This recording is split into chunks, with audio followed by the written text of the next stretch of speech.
আসসালামু আলাইকুম ভাই ও বোনেরা, আজকে আমরা রান্না করব পাঙ্গাস মাছ দিয়ে, শুটকি দিয়ে আর ডিম দিয়ে। চলুন কিভাবে করি দেখাই আপনাদের সাথে।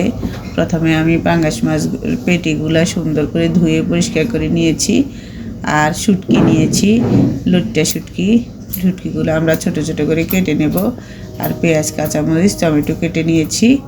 এই যে শুটকিগুলো আমি কেটে ধুয়ে একদম গরম পানি দিয়ে পরিষ্কার করে নিয়েছি।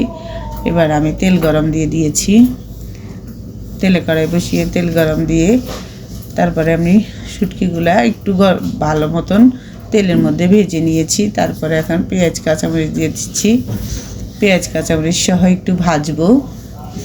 এভাবে ভাজলে শুটকির যে একটা গন্ধ এটা চলে যায়।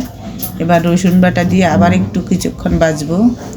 ভেজে লবণ দিলাম, শুকনো গুঁড়ো মরিচ দিলাম, হলুদ দিলাম, দিয়ে আরও কিছুক্ষণ মশলা সহ শুটকি একসাথে ভাজবো। এভাবে ভেজে নিলে তাইলে কালারটাও সুন্দর হয়, খেতেও ভালো লাগে। এবার আমি মাছ সহ এবার মশলা সহ আর একটু ভাজবো, ভেজে তারপর পানি দিব। এভাবে ভেজে ভালো মতন চুলাটা মিডিয়াম আঁচে রেখে ভাজবো। আর দুটো টমেটোও দিয়ে দিয়েছি। এবার আমি একটু পানি দিয়ে দেব, পানি দিয়ে কিছুক্ষণ কষাবো। চুলাটা একদম মিডিয়াম আঁচে রেখেছি, বাড়িও দিই নেই, একদম কমানোও না, মিডিয়াম আঁচে দিয়ে ঢাকনা দিয়ে রেখে দেব। এভাবে মাছের পেটি দিয়ে, শুটকি দিয়ে আর ডিম দিয়ে খেতে খুব ভালো লাগে। সাধারণত রোজার মাসে এই রান্নাটা আমি প্রায় সময় করি।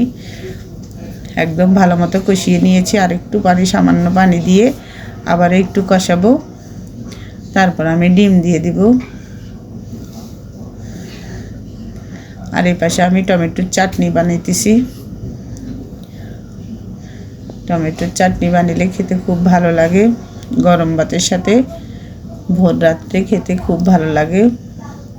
এবার আমি ডিমগুলো একটা একটা করে ভেঙে দেব। ভেঙে দিয়েছি, সামান্য একটু গুঁড়ো মরিচ দিয়ে দেবো উপরে দিয়ে কালারটা সুন্দর আসার জন্য। এবার ঢাকনা দিয়ে দিলাম। এবার আরও কিছুক্ষণ আমরা রান্না করে নিয়েছি। এবার কিন্তু আমি চুলাটা একদম কমিয়ে রেখেছি। একদম কমিয়ে রাখলে নিচে দিয়ে আর লেগে যায় না। তাও আমি এভাবে খুসনি দিয়ে নেড়ে নেড়ে দিচ্ছি আলতো হাতে, যেন ডিম না ভাঙে, মাছও না ভাঙে। এবার ঢাকনা দিয়ে, ধনেপাতা দিয়ে ঢাকনা দিয়ে চুলাটা নিভিয়ে দেব। আমাদের রান্নাটা হয়ে গেছে।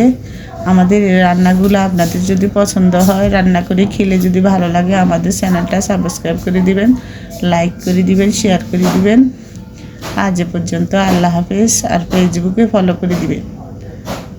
যে যেখানে আছেন ভালো থাকেন, সুস্থ থাকেন।